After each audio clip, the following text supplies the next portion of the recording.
Welcome to Life It with DVD. I am back again with another video. Thanks for being here. Today I wanted to talk about intermittent fasting and if it's could be right for you. So intermittent fasting is a dietary pattern that involves alternating periods of fasting and eating. Typically, this means restricting food intake to a specific time window each day. So there's a variety of methods of like what this could look like.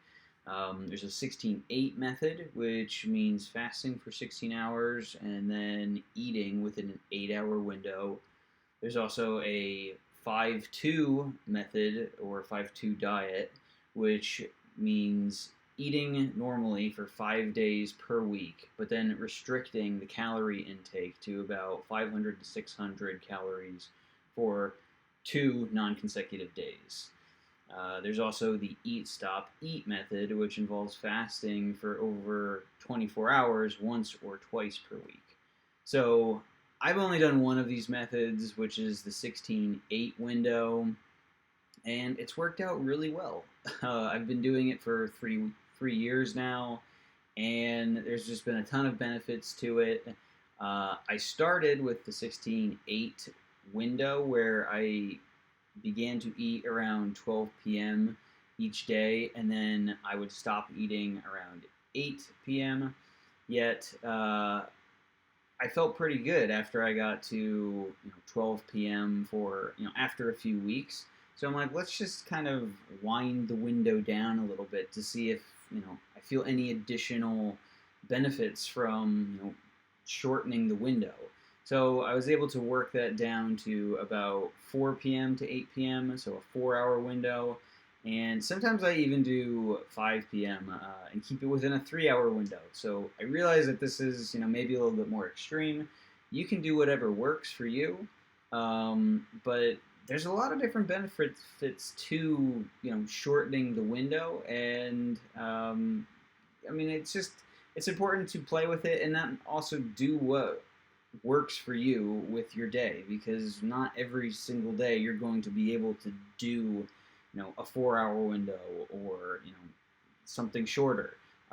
Sometimes you have to eat during certain time periods because that's what your day gives you, right? So what are the benefits? So the first one, as obvious, is weight loss, right? Intermittent fasting can help people lose weight by reducing calorie intake and increasing the fat burning. When people fast, their body uses stored fat for energy, which leads to weight loss over time. This is the burning of ketones, which is, I think, called secular ketosis. So this will help individuals also reduce their overall caloric intake. Another benefit is improved insulin sensitivity. So intermittent fasting can improve insulin sensitivity, which is the body's ability to use insulin to effectively regulate blood sugar levels. The fasting decreases the amount of glucose in your bloodstream, which improves insulin sensitivity. This can also lead to reduced inflammation. Some studies suggest that intermittent fasting could reduce inflammation in the body, which may lower chronic diseases such as heart disease, cancer, and even Alzheimer's disease. There's improved brain function that can happen from intermittent fasting by increasing the production of brain-derived neurotropic factors, so BDNF. And this is a protein that promotes the growth and survival of neurons. This may also improve memory, focus, and mood as well. And then one of the biggest ones is there's potential longevity effects. So there's been some animal studies done which have suggested that intermittent fasting can increase the lifespan and improve overall health for animals. And while the evidence for humans is not conclusive, some believe that it has the same effects for people as well. I also have some of my own benefits from intermittent fasting that aren't even related to health necessarily. One of them is you have more time.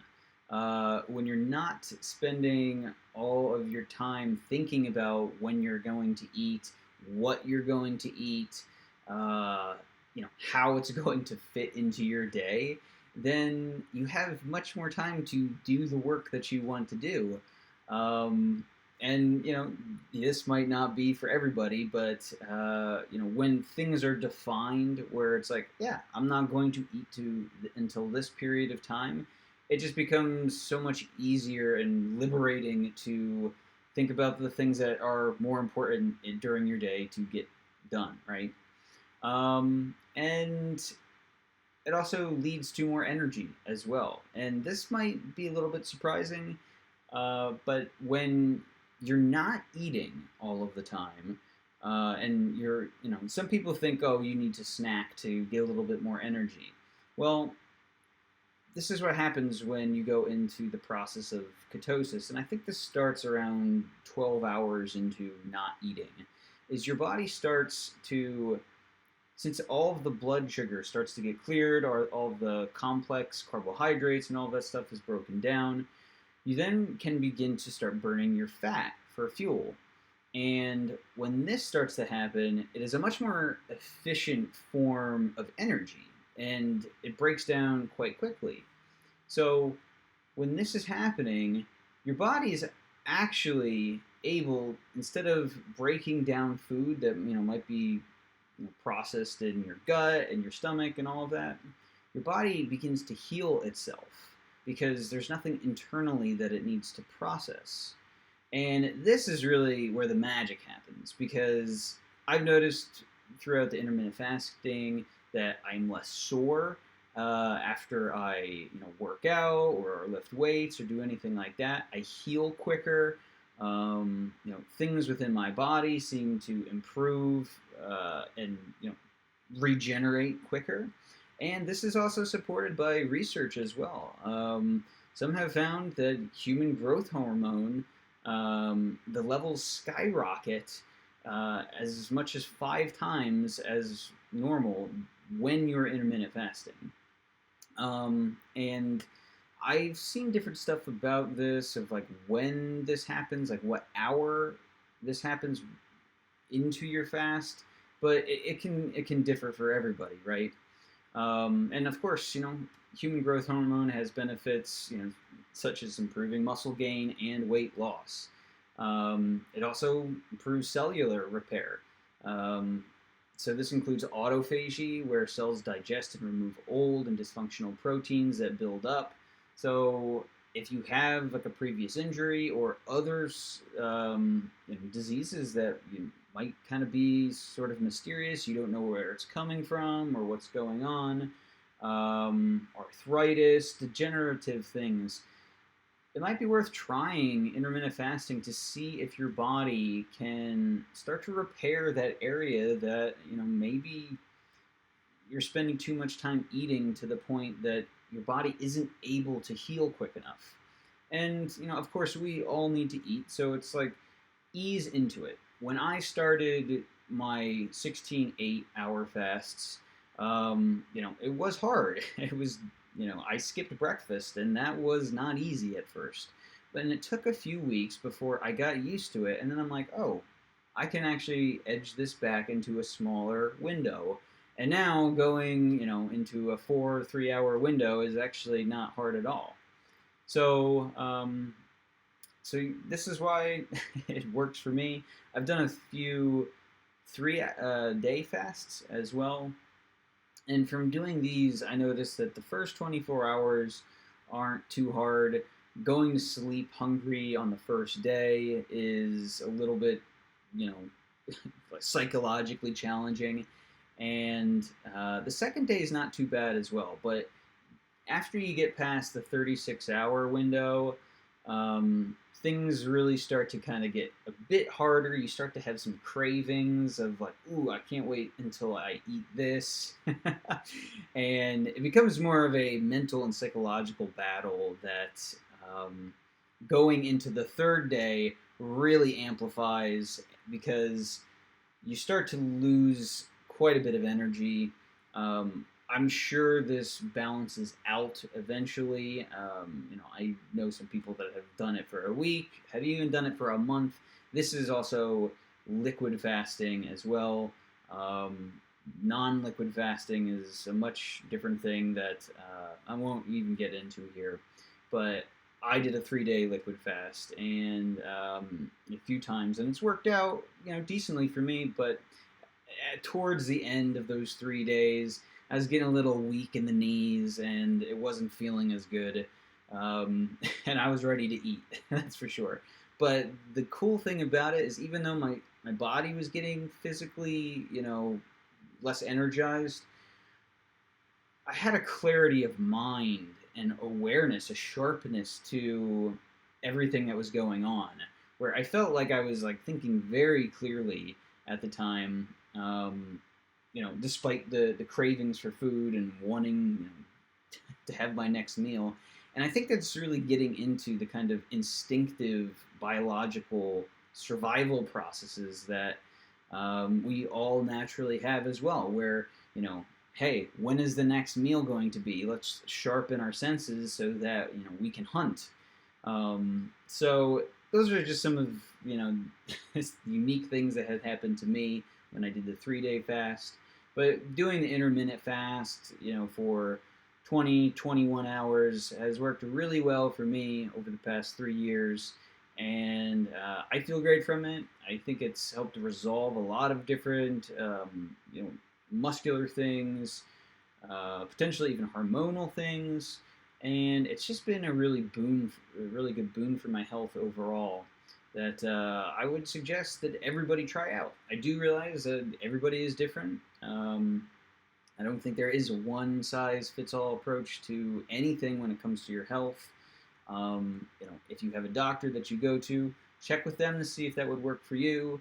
But I just tried it because I like to take health into my own hands, and trying things out in a responsible and experimental way is, what works for me. And yeah, I would suggest that you try it as well if you feel confident doing that.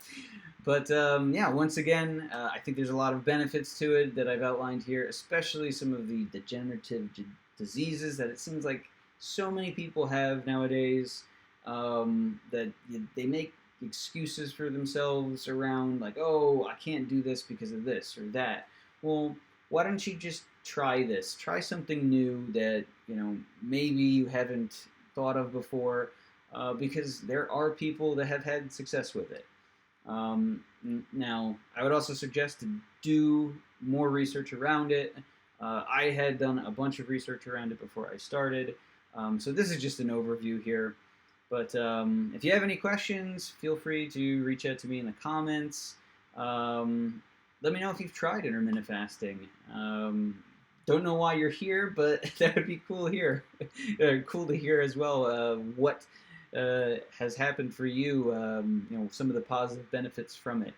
I wanted to get in some of the downsides to it. I don't really think there's a tremendous amount of drawbacks to intermittent fasting, but you could feel some dizziness or maybe a headache or something from it if you are launching into it and you're just going to try to just not eat. The body requires at least in my opinion, the body requires some process to getting used to a new diet or a new function, right? If you just cut off your eating, I think your body is going to rebel. But easing into these things is definitely going to work better to see how it feels and to be able to evaluate any potential benefits from it as well. If anything, I would say one of the downsides is that socially it makes things a little bit harder. Because you might want to fast that day and your body even wants you to fast. But if you're going to brunch with a bunch of people or whatever, well, they might be expecting you to eat, or you might not get another chance to eat later in the day. So you have to just try to balance things out and see what works for you. Typically, I'll move my intermittent fasting window maybe 2 hours or so, depending on what's going on. But once again, feel the process out. I think the more that you get into intermittent fasting too, the greater that your senses will be around it. You'll be able to think more clearly, and the research shows that as well. So, once again, to your health. Please like or subscribe if you enjoyed this video. And until next time, actually, next time is probably going to be Wednesday because it's my wife's birthday. So I need to honor that tomorrow. All right. Honor everybody's birthdays. Until next time. Talk to you later. Bye.